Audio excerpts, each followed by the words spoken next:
of build time, and it's got like some game music playing, and then we're going to transition it to your mic, okay?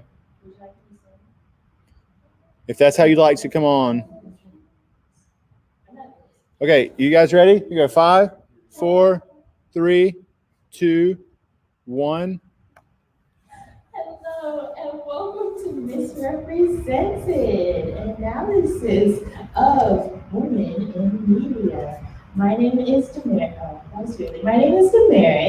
and we're going to talk about women in media. Usually during this presentation, we talk about all sorts of media, like comic books, anime, manga, movies, video games. But today we're going to focus on video games and a few other movies and things. Throw in for examples. My name is Daemeryss. I have lots of interests, and I'm very happy, and that is really good. Actually, I got a dog 2 weeks ago, and I taught her not to bark at me. My name is Catherine. I have a cat, which is basically like a dog, of course. And my interests are computer science. What was that? Yeah. Computer science and game design. All right, general housekeeping rules do apply. If at any time you have a question, there is a question that is accurate all the time. Even if you're watching this in the future, you can submit a question, we can get back to you. I am a professional troller. I have a certificate for trolling, so you should follow your trolling. All right, so what is representation? So think of yourself as a child and put yourself in the shoes when you're little, and do what I think everyone has done at some point, and imagine yourself as your favorite character. Everyone can be your favorite character. Now think about what you had in common with that character. You know, maybe the same race, maybe the same gender, maybe the same age, maybe you guys had similar stories with that character. You know, maybe you're playing against the race. And those. You had something in common with that character or saw yourself somehow in that character. And for a very long time, a lot of people did not have a character who they saw themselves in.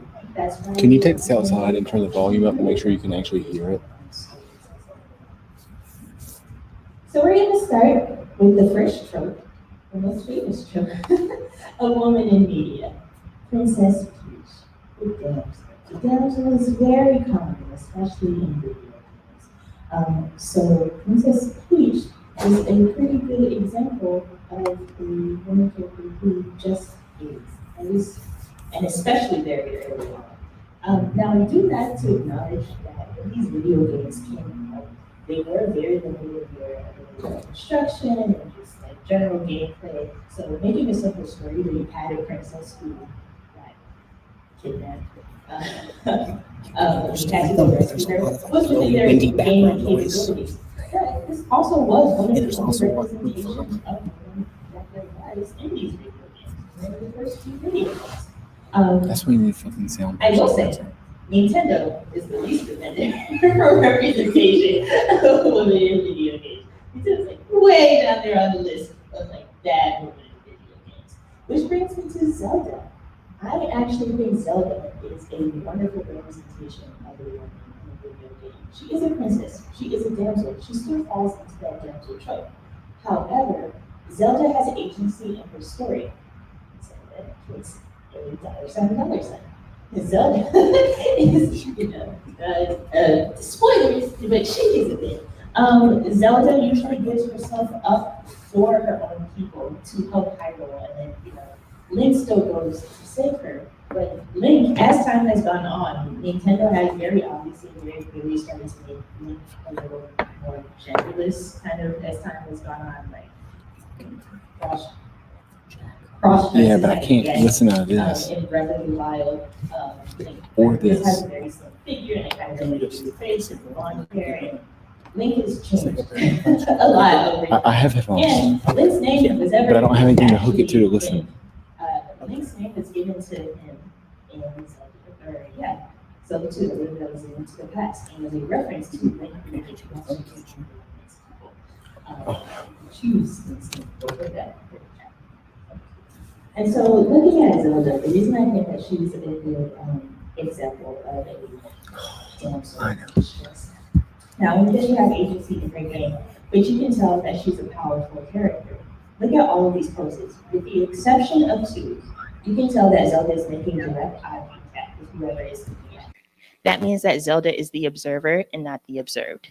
In addition, you can also tell that all of them are slightly angled, so that Zelda is kind of looking down at you, not in a demeaning way like down here, but just in a powerful way that, you can tell that she's in a position of power. So Zelda is a very good example of a girl in a video game. And then I went on a rant about Kyrie from Kingdom Hearts, or not, yeah, Kyrie from Kingdom Hearts. And I took that slide out. Princess Peach, on the other hand,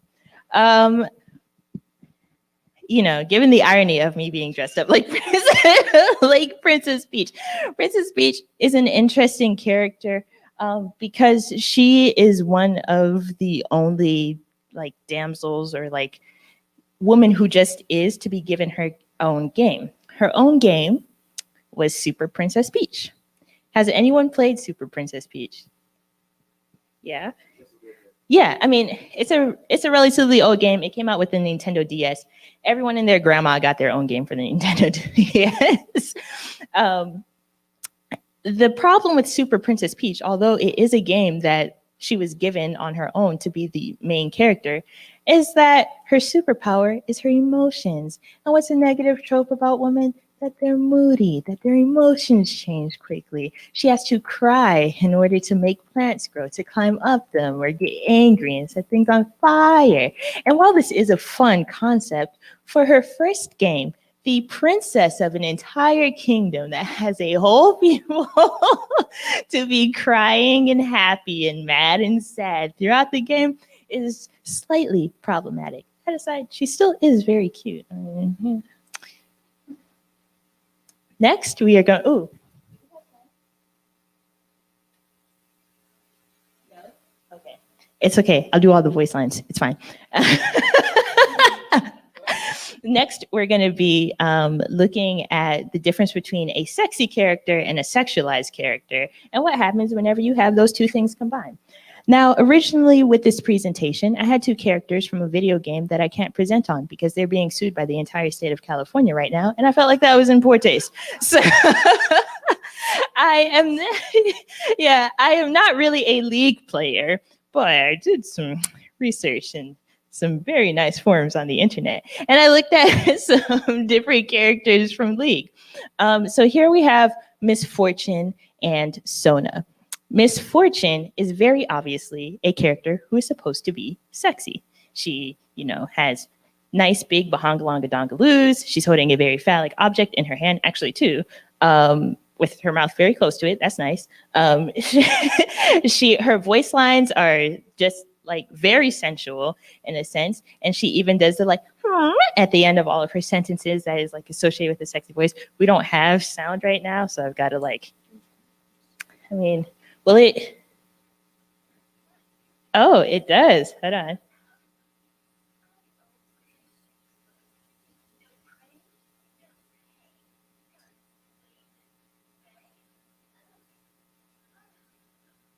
Yeah, great. Okay. Oh, it's just going to keep playing it. And then you have Sona's voice lines. Nope. That was another, no, remix. Okay, that's what's up. So and then I guess we can't play them separately. No, I won't do it. That's okay.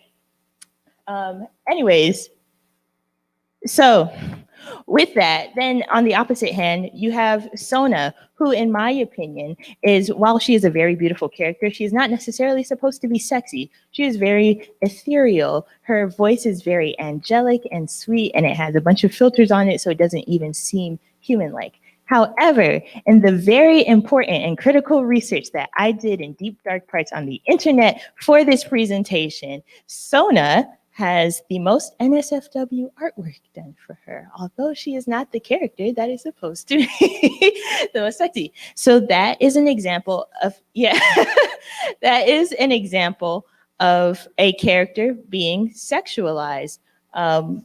Sexualization is when we infringe sexiness onto a character that is not inherently there. Now, those two things can exist together. Something can be sexy and be sexualized at the same time. And whenever you combine those two things, that's whenever you come up with a sexual object. And a great example of that, we gotta skip through this, a great example of that is Juliet Starling from Lollipop Chainsaw. I don't know if you guys ever played Lollipop Chainsaw, but it's a fun game. I won't lie. It's nice and fun. But the whole game centers around, oh, cool, it's her 18th birthday. And she totally wasn't dressing like this yesterday, by the way, when she was stinky and 17. No. She started dressing like this today because she turned 18. And also, let's look up her skirt a little bit, let her jump around a little bit, all of that, which is... Yeah, like she slides it, which, by the way, she didn't know how to use a stripper pole yesterday when she was 17. She figured that out today. So, yeah, no, like it just happened today. Like all of these came today. So it is very obvious that Juliet Starling is supposed to be a sexual object. She is there to oogle and ogle at, and she is also a sexy character. And there are also a few questionable things in childlike qualities, like her pigtails and obsession with candy and lollipops that are like, just kind of like, let's just throw that onto the like uncomfortableness of this whole concept. And that's what you get whenever you combine something being sexy and something being sexualized, when you infringe that extra sexuality onto something. A good example of something that was once sexualized and is now sexy, in my opinion, is Lara Croft. Before, she could not see her feet. A problem we all have sometimes. It is absolutely fine. However, that was the main selling point. I have a friend who said whenever he went to go buy Tomb Raider, like he saw her on the cover and was like, yeah. and that's why he bought the game. And that's something that probably sold a lot of games. But you can see as time went on, she still kept that sexiness. She still kept that like kind of kick-assery that she's always had. Actually, she looks better now. She's not wearing an Amazon box in her shirt anymore. But but she still kept, all of the things about her that, in my opinion, made her sexy, which is that she was a woman of power. She knew what she was doing. She's very fit. She's very fun. Those sorts of things. So I think Lara Croft is actually a good example of a company learning over time. We also have to remember when Lara Croft came out, the majority of who was playing video games, who they were selling video games to, were young men. Oh, yeah. Thank you. Okay. So now I'm going to talk a little bit about escaping the damsel in distress and the over-sexualization trope. So this new character sort of came out of a need for better representation of women in video games and other forms of media. She is a character who is, unlike the hypersexualized and damsel in distress character, very masculine, or given very masculine traits, and has lots of agency in her story, but her backstory is either very limited, or she as a character is very, her skills sort of just seem to come out of nowhere. There are other names for this, such as I think Mary Sue, and if it's a guy, I think it's Gary Stu. But basically they all fall underneath this big umbrella of being like this action girl. Now the problem with this is that this character tends to be an oversimplification of all the female characteristics that a woman would have, and then just sort of amps up all the male characteristics. So the character becomes basically a male character with a female skin, which still doesn't really give us a good representation of a female or of a woman. And another big issue is that she's very typically generically strong, which doesn't mean anything. I mean, I've gotten compliments before where people have come up to me and been like, "Oh, you're so strong. You're just so strong." Like, what does that mean? Yeah, I'm sorry. I shouldn't say that because Goku's going to come for me. But people saying that you're generically strong, I think what they're getting at is that they're mentally strong and mentally able to endure lots of pain and trauma, but that shouldn't be what a story is centered around. And also, being generically strong is not really a character trait. It's just a trauma response. And we all have our strengths and weaknesses. So just being generically strong doesn't really do anything for a character. There are lots of Mary Sue examples, such as Rey from Star Wars. Well, that one's talked on. I got a little applause for that one. And frustratingly enough for me, Toph from Avatar: Last Airbender, even though I adore that show, and as we were practicing this presentation, Daemeryss, yeah, I could go on and on about Avatar. She's amazing. She's incredible. And her skills are the best ever, even though she's 12 years old. And it makes sense. Like, they give her a good backstory to follow and like make sense with it, but it's still not strong enough. And she's still a little OP, just a little bit. Yeah. She only invented metal bending just like accidentally. And so this sort of trope creates this issue where you treat femininity and masculinity as a switch instead of as like a spectrum that you can express yourself all throughout. And it sort of looks at it basically creates this contrast between these other very hyper feminine characters, and it shows you that there's only really two ways to express your femininity. And the problem with that is because these characters are usually given like leading roles or at least decently supporting roles, it still supports this idea that masculinity equals competence, which shouldn't be your goal whenever you're writing a female character. That shouldn't be the end goal there. So yeah.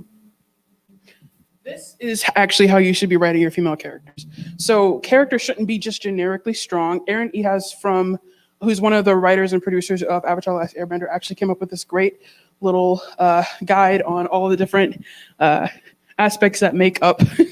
I can't actually see it, so sorry. Yes, please. Make up good character writing. Sorry. Your characters should be dimensional. Your characters should be complex. Your characters need to have more to them than just being likable, because anybody can write a likable character. If you give a character only all positive traits and they're always generically strong and they carry the whole story without having a decent backstory, of course they're going to be likable, because I mean, like, that's pretty easy to write. It's even more difficult and even more important to write complex stories because everybody's complex. Everybody has their strengths and their weaknesses. And so that's how this guide is actually how he went through writing Avatar: Last Airbender. And when asked by fans how they could improve their writing, this is what he gave to them. Likability, it doesn't matter at all. Relatability doesn't matter at all. And so these are the really important things to focus on whenever you're writing your characters. Okay, so now I'm going to talk a little bit about public outrage and the action girl and sexualization and that whole fun thing. So previously, when we've done this presentation, whenever I bring up good characters or well-written characters, in my opinion, one of the characters that I brought up was Aloy from Horizon Zero Dawn. This is what she looked like in 2017. Fine character, like she just exists. She's well written. She is the protagonist in her story. She's just a really well thought out character. She got a redesign this year, and within seconds, the internet blew up. Like it was worse than the Lola Bunny Space Jam incident. It got bad pretty quickly. And this is what she looks like this year that everybody was complaining about. She really doesn't look that different, in my opinion. The only differences that I can truly see are that she has more details to her face, which makes sense because it's been 4 years. And that's pretty much it. If you look at like her hair and her face shape, like everything's essentially the same. But people were so frustrated about the way that she was presented, mainly because there was a lack of, I really truly don't know. She looks the same. But the frustration that comes with this sort of thing is she was never supposed to be a sexualized character to begin with. So this idea that she's supposed to be sexy and hot and attractive for all these mostly male gamers, because let's be honest, most of the people complaining about this were male gamers, is frustrating. And it actually really just shows sort of a little bit of entitlement within the gaming community, where even if there is a really well-written, well-represented female character, they still feel entitled to her body, her autonomy, and her attractiveness. There's no room for her to just be a protagonist. She also has to be hot in order for her to exist, which seems problematic. Oh, I have a clicker. So these are some memes, because we're memers. These aren't our memes though. These are taken from Twitter about the situation. So on the right we have the one about Eloy, and like somebody posted this on Twitter jokingly saying, "Oh, hire fans to write it because we would do the redesign so much better." And like this was their redesign. Okay. She looks nothing like the original, so I feel like that's a pretty glaring error.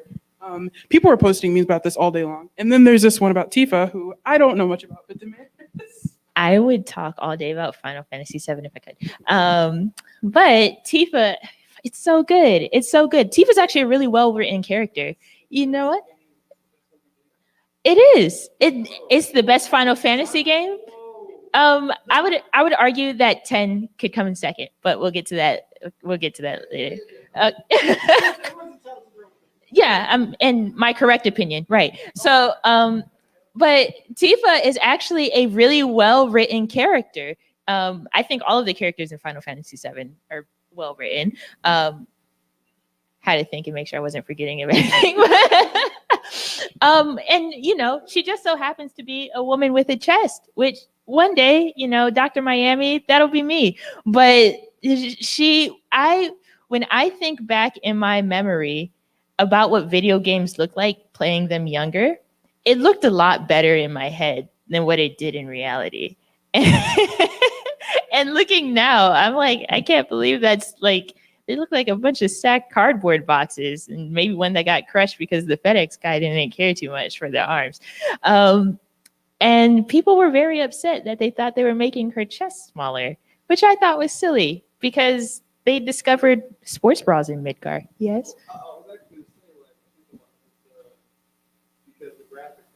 Yeah, the polygon chest can only be pointed forward and then come down. Yeah, like you. only had like 3. There's only one size. And people were very upset at Tifa's design, as if they had just like completely given her a double mastectomy. And that wasn't the case. She's just wearing a sports bra now. Because guess what? If you were a brawler, you would probably be wearing a sports bra, because I feel like it would be awkward to be throwing a punch and then be smacked by a boob while you're trying to do it. That doesn't seem like it would be very effective at all. No, facts. The outrage over non-gravity defying breasts are prevalent on every redesign of every game. And it's so frustrating because what are you supposed to do? But yeah, this is just another meme that I thought was hilarious. It's just, yeah, it's just a parody of the last one. So how do we fix this, and how do we make better representation in our games? How do we try to avoid these tropes? And if we have a character that needs to be in one of these tropes, how do we write them so that they're dimensional and complex and actually have a purpose and agency in their story? Well, I mean, we write good representation. That's the only way to really get around it. And the operative word here is good, because if you just keep writing the same stories that we've had before, the problem just kind of stays. Yeah, and we know where we're being pandered to. That's sort of the whole premise around the action girl. Like, she was like this character that sort of came out of, oh, we need characters that are like protagonists. And they're like, okay, here's like super OP characters that like you can't relate to at all. And that didn't really fix the problem. So yeah, so one of the ways that you can write better representation is with your clothing. Just looking at the clothing of your female characters versus your male characters can help your writing so much. You have to look at sort of their story too, because like we mentioned before, there's nothing wrong with a character being sexy, but there is something a little bit off whenever all of your characters are sexy, and all of your characters that don't have a story that makes sense for them to be sexy are sexy as well. It's very objectifying. And this was a quote by a writer from the Washington Post. She mentioned that if women exist in hardcore games, their armor frequently protects their nipples and pelvic floors, but little else. And this is true. It's frustrating to watch women fighting in heavy combat games and be wearing nothing. Like, like, oh, we're fighting to the death? Bet I'm gonna wear like chainmail bra and like thong. How does that make sense? Yeah, it really was like a Mortal Kombat character custom. But But it's frustrating to see this over and over again in all of our representation. So if you're writing a female character, try to make it make sense.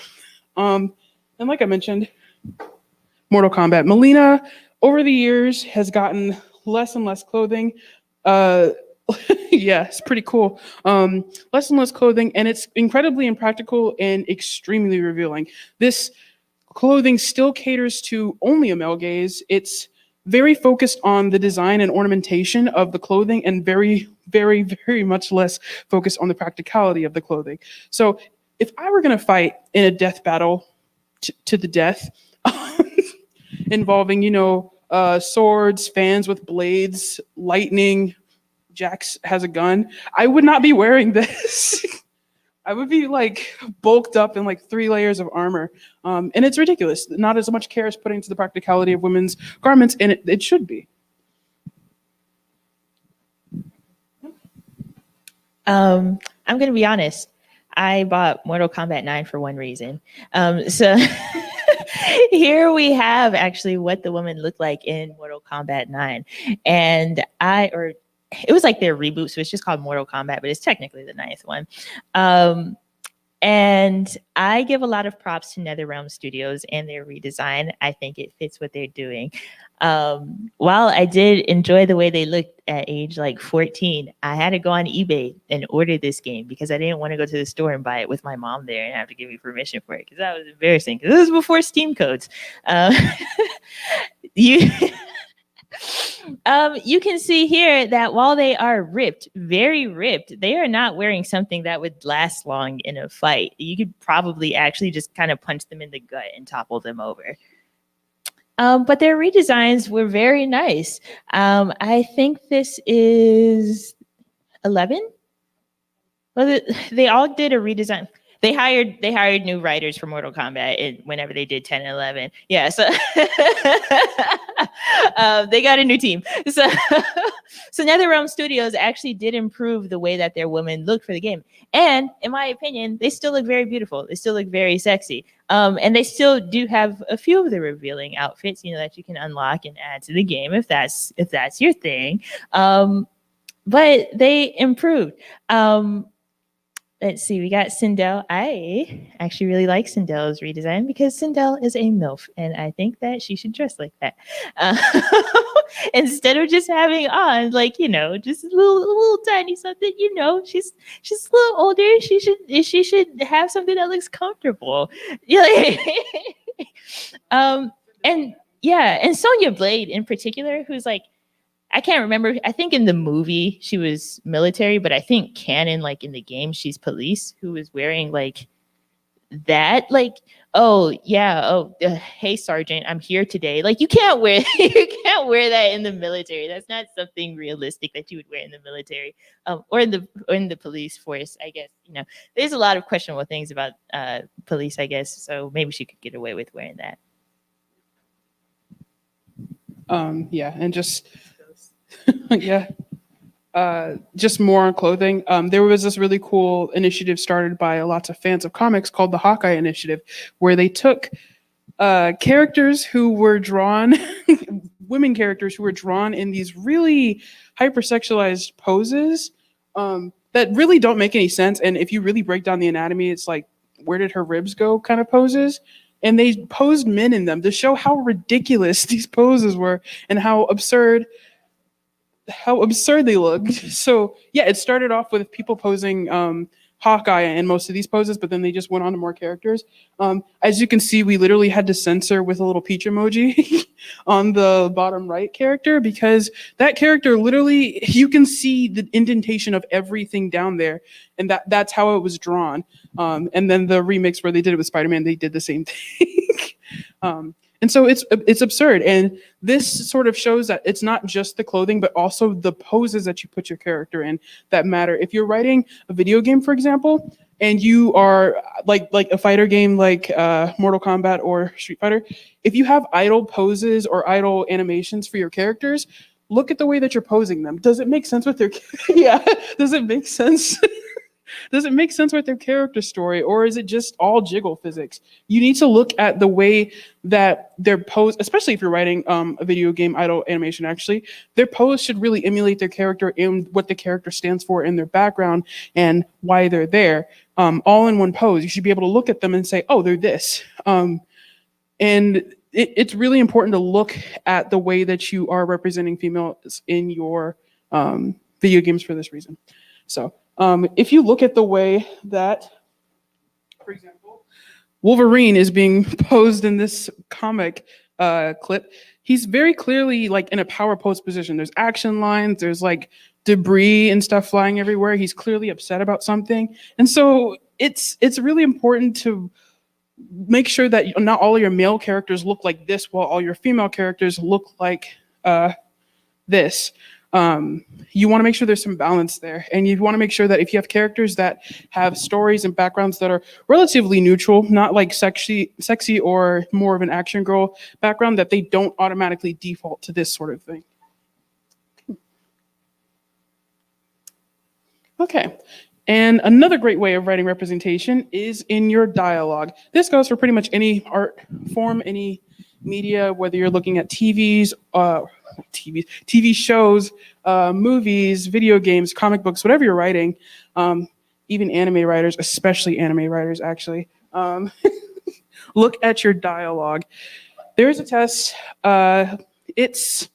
It's okay, but it's a test called the Bechtel Test, where you ask 3 questions of your dialogue at any point and ask, is the female presence in our movie actually important? It doesn't have agency in our story, and like, is it relevant? As it's relevant for pushing the story forward. And also, is there if there is female presence, does it immediately like focus around male presence or echo male presence? So the 3 questions you want to ask if you're looking at the Bechtel test are, you need to make sure that your scene in a movie, it only has to be like one setting change scene in a movie or whatever media that you're looking at. You need to make sure that it has at least 2 women in it. They need to talk to each other at some point in the scene, and their conversation needs to include anything other than talking about the males, anything other than talking about the men in the scene. They need to focus on either like plot B or just something other than the male protagonist, male goals of the movie. So this test, while being okay, it's still pretty, it's still missing a few things. These are some movies that passed this test. The left column being some pretty obvious ones like Frozen and Wonder Woman, Kill Bill, and The Princess Diaries. And that's because these movies have female protagonists in them. They're all working towards their own goals that aren't necessarily male-centered, other than, no, actually all of them. And because of that, you have multiple scenes where these characters come forward and there's women talking to each other about things other than the men in these movies. But other movies that might not seem as obvious, like Remember the Titans and The Dark Knight and Ferris Bueller's Day Off, also passed this test, which is both sort of to show that you can pass this test without being this like super feminine, empowering movie like the movies on the left. But it also goes to show that this test does have some holes in it. Yes. Also, not everything needs a female remake. It doesn't improve. It doesn't just make it better automatically. Exactly. Exactly. And one of the issues of the test is that it does look and see, it doesn't actually ask the question if women are echoing like male goals. Because if a guy has a goal in a movie and then at some other point in the movie 2 women talk to each other about that same goal, but like they don't really add anything to the plot, that scene could easily be scooped out and removed and the movie would remain the same. And the same goes for remakes with women.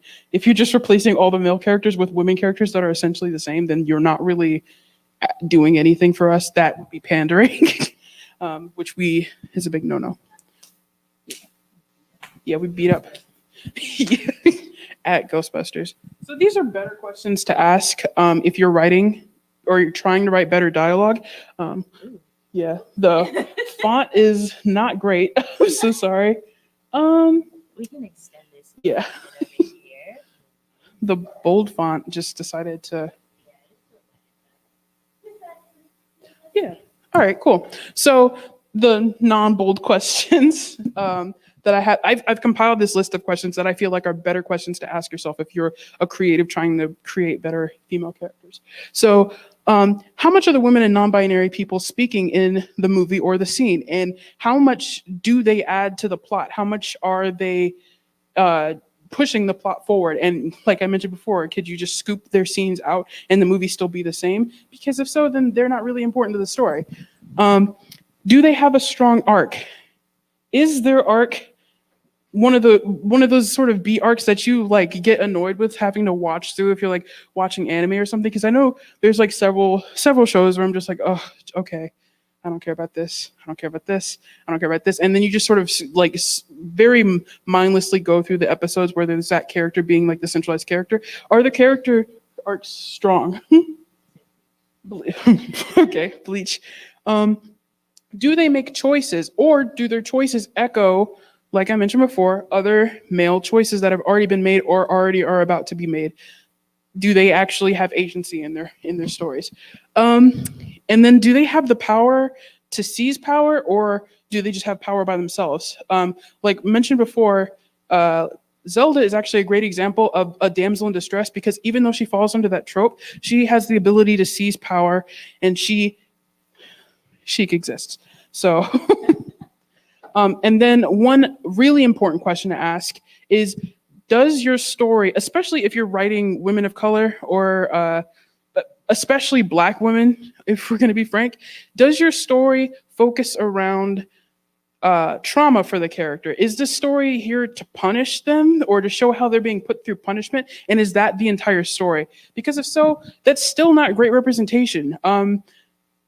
Because so many stories have been written like this. Like literally pick a Tyler Perry movie, and that's the plot is trauma. And that doesn't really do anything for us, because movies and fiction are supposed to be sort of an escape. And seeing trauma just sort of blasted again in movie theaters, while entertaining for some, is like incredibly problematic. It doesn't really do anything for me personally.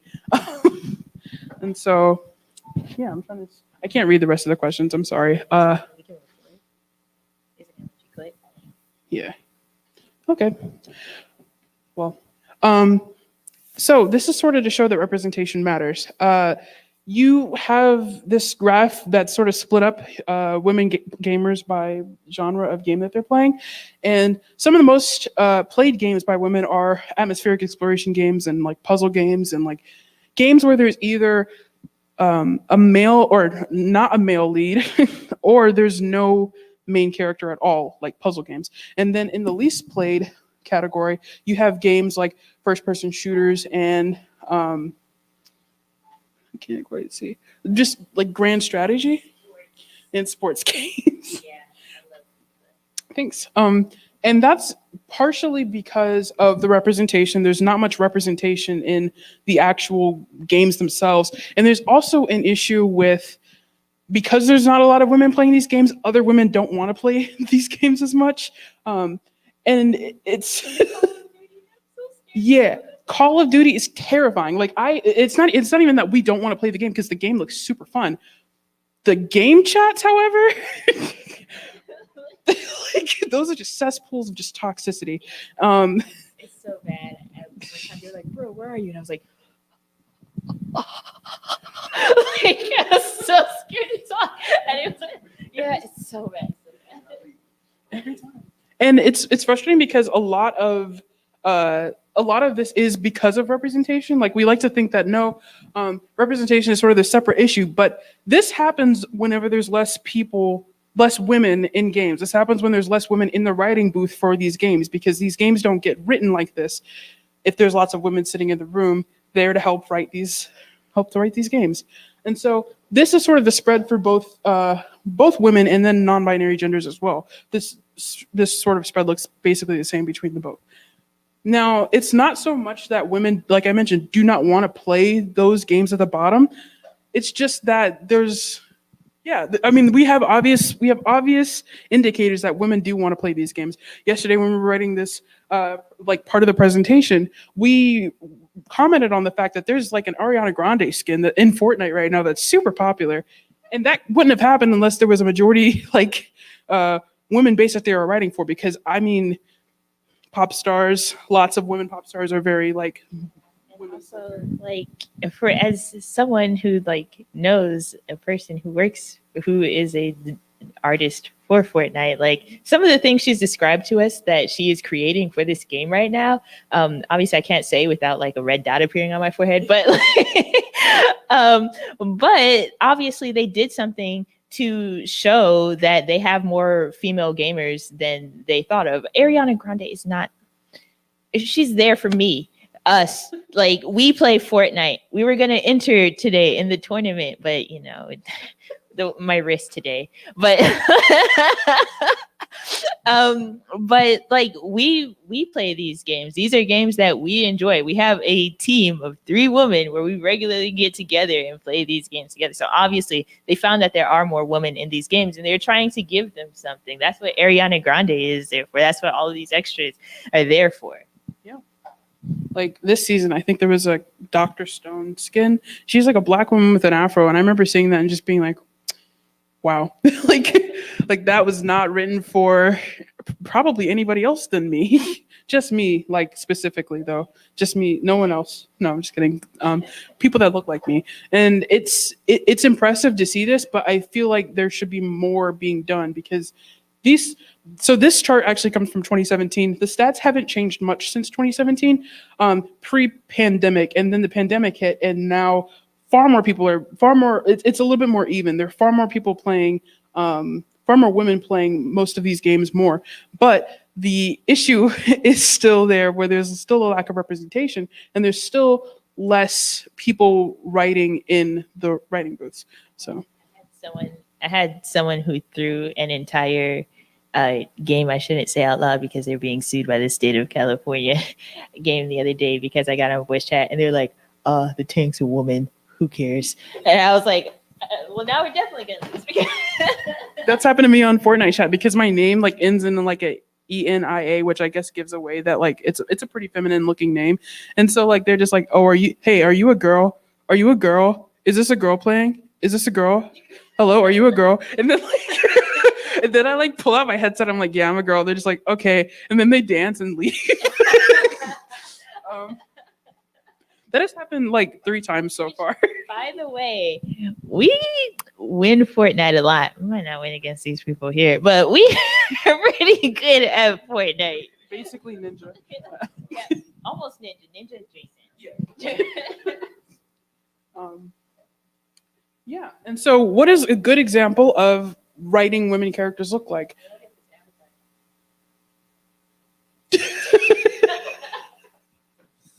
So I love Avatar: The Last Airbender. Wow. Thank you for that. This is one of my favorite shows since I was a child. I think I remember whenever it first came out, like staying up late to watch it. I was like 6. But I stayed up late to watch it. And from that point, I was like, oh yeah, this is like elite. And I love this show dearly. Like I mentioned though, Toph is a bit of an OP character, but if you look at most of the characters written in this show, it's so great at representing women because most of these characters, if not all of them, are not hypersexualized, not damsels in distress. Like look at Azula, for example. She's given an excellent backstory, excellent like plot development, and at the end of it, well, I'm not gonna spoil it, but she is an amazing character. She's not a relatable, likable character, like I mentioned before. That's not what makes a good character. What makes a good character is the complexity that you use to write your character. And then there's Katara. Like I mentioned before, having action girls in movies usually require that you make femininity, masculinity sort of like an on-off switch, which doesn't work because that's not how we express ourselves. We are all across the spectrum, depending on the day, honestly. And Katara is one of those characters that's feminine. Throughout the show, she's shown like doing her hair and like getting her makeup done and like trying to get Toph, of all people, to like engage in these more feminine, or societally like feminine activities. Toph has none of it, but Katara still maintains most of her femininity throughout the show, and she's still one of these highly revered characters by the end of it. And into Legend of Korra, which I still haven't seen most of. Don't cancel me. But into Legend of Korra, she's still one of those characters that they go to for guidance because she is amazing at what she does. And most of the women characters in this show have similar qualities where they have very complex backstories, very good writing for the characters. Not necessarily all of them are likable or relatable, but they are very complex and well written. And their dialogue makes sense, and their clothes, as you can see, I mean, they're kids. If they were wearing anything less, that would be a nightmare. But it's an example. Their clothing makes sense because they're from different regions in the world, and their clothing matches up with those regions. So, Avatar is a great example. Yeah, Daemeryss makes fun of me because I love this show too much. So, what can we do? We live in a capitalist society, and that means that we have to give people money whenever we like what they're doing for us. I think that, of course, we can revere things that. Oh, do you have the clicker? Yep. Sorry, I snapped at you like you were my dog. I shouldn't have done that. That was.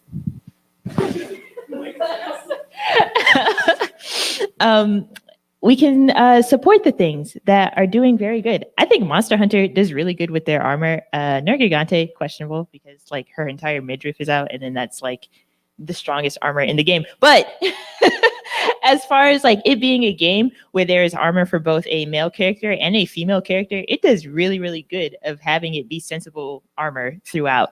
And then you have Aloy, who we mentioned before, also a really good, well-written character who like her armor makes sense. You know, she's not walking around in a bikini. I'm sure it's hot, but you know, they didn't have like old futuristic bikinis. It's not a time period that exists, so I guess I can't say they didn't have, but but you know. And then you have characters that are obviously supposed to be sexy. There is absolutely nothing wrong with there being a sexy character if that character is supposed to be sexy. You know, as a Black woman, one issue that happens a lot is we are masculinized, like automatically. If I had $1 for every comment I got that was like, "Are you actually a man?" Anytime I posted a picture on any sort of like online thing, I'm just ugly. I'm not. And I don't even like do cosplay. So. Yeah. Yeah, like we are masculinized just like right off the bat. Sometimes it feels good to feel sexy, like to get away from that. Like that's can be a form of empowerment for some people. So being sexy is okay. Tomorrow I'm going to be here dressed as Mad Moxie. And guess what? Mad Moxie is beautiful and sexy. She is a very, very, she's also just a really well-written character for being a sexy character. She's a well-written character. She's central to the plot. But like her sexiness, while it is a part of her character, some people just are sexy. Like that's just a fact of life. You know, some people just get better genes than the rest of us, unfortunately. And then you have games like Dead or Alive Volleyball, which we all play for the plot. However, I can tell you that the plot is not what most other people are playing it for. While we are big brain, the smooth brains out there that are like not playing it for the plot. That is a game where you are supposed to be ogling at the woman. Point blank. That's it. That's the goal of the game. That's the purpose of the game.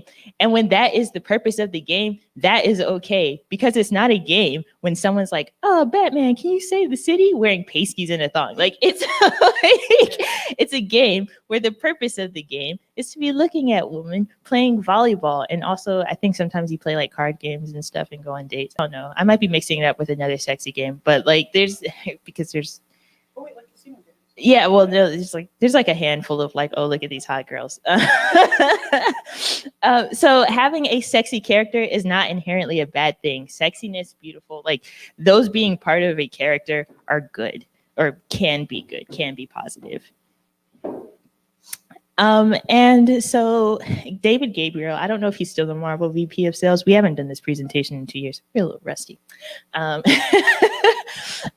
said what we heard was that people didn't want any more diversity. They don't want female characters out there. I don't know if that's really true, but that's what we saw in sales because these companies monitor their sales. They do case studies. They do, that's why Ariana Grande is out there. They figured out that there were more women. They put Ariana Grande in the game.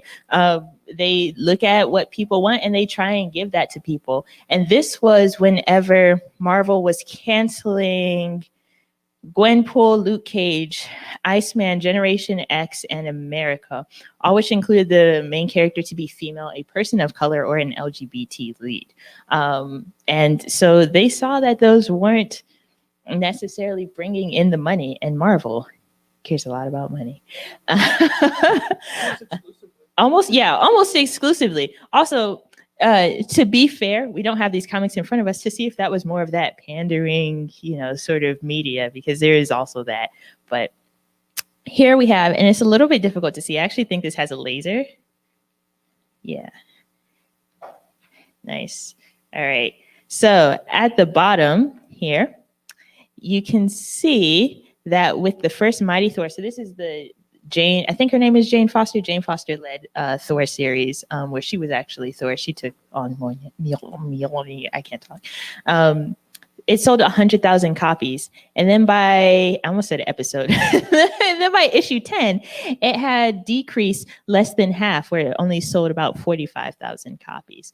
And so, obviously, when a company sees that, it's going to say, if it were a TV show, if our viewership drops by less than half, this is a TV show that's getting canceled because obviously we weren't able to retain people coming back every Wednesday night at 8/7 Central to watch whatever it is on this TV channel. That's what these companies look at. And it hurts to say we got to spend money, but if you like something, you got to spend money. And what I got to do is stop loading the game by the company that is being sued by the state of California every night at 8 o'clock when my dog goes to bed.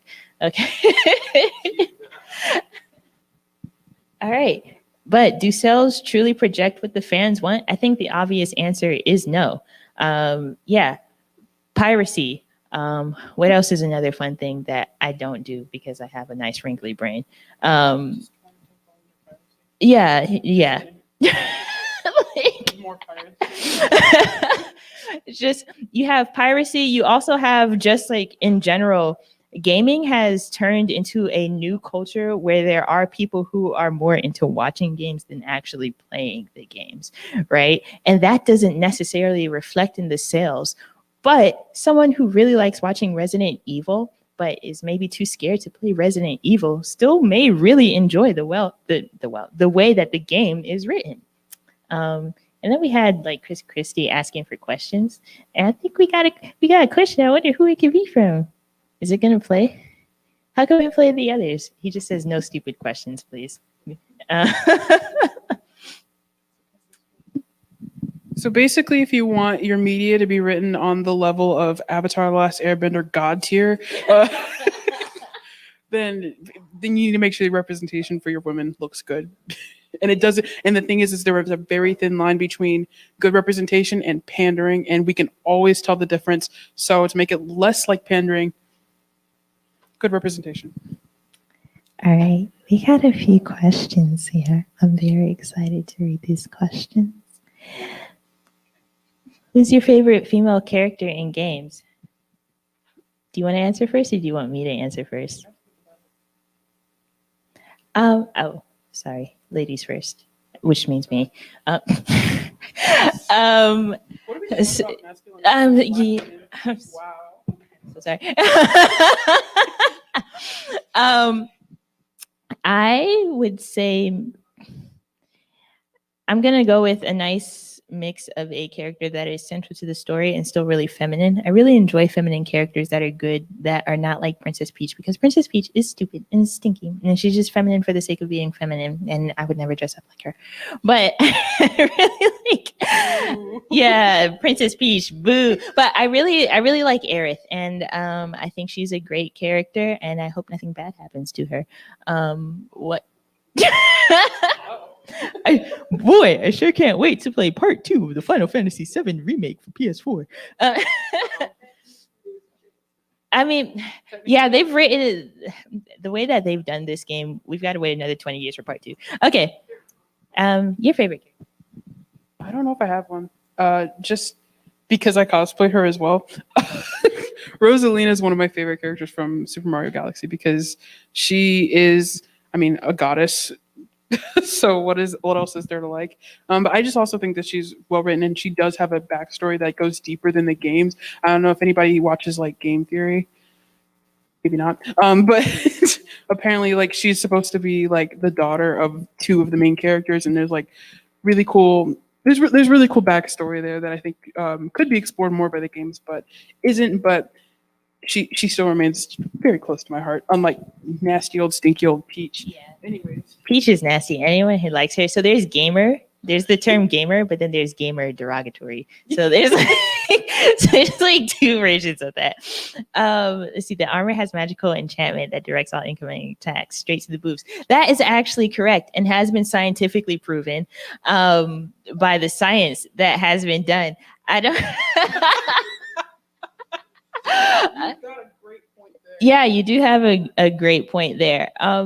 I think Soul Calibur did a really good job of that, and that's why the physics in that game were like, just to stop all incoming attacks.